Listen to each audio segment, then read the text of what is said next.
বিদ্যুতের আপনার গতির চেয়ে আরো কোনো গতি থাকলে সেই গতিতে আমরা যেন পার হব, এই নিয়ত তো সকলের নাই না আছে। তাহলে কোরবানিটা পশু করব মানুষের নামে না আল্লাহর নামে? কার জন্য করব?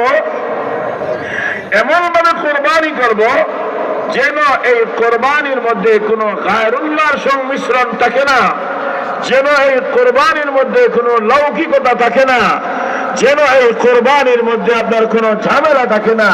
নিয়ত যদি হয় আল্লাহর জন্য, ইনশাআল্লাহ সুম্মা ইনশাআল্লাহ এই কোরবানির ফজিলত আল্লাহ পাক আমাদেরকে অবশ্যই দিবেন।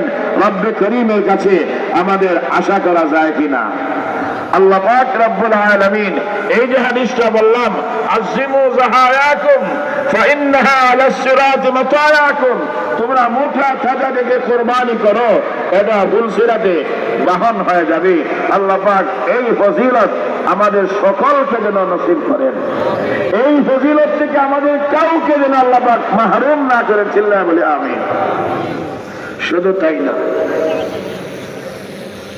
মন থেকে যদি আমরা কোরবানি দেই আল্লাহকে পাওয়ার জন্য,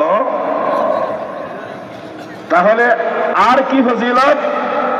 রাসূল আকরাম সাল্লাল্লাহু আলাইহি ওয়াসাল্লাম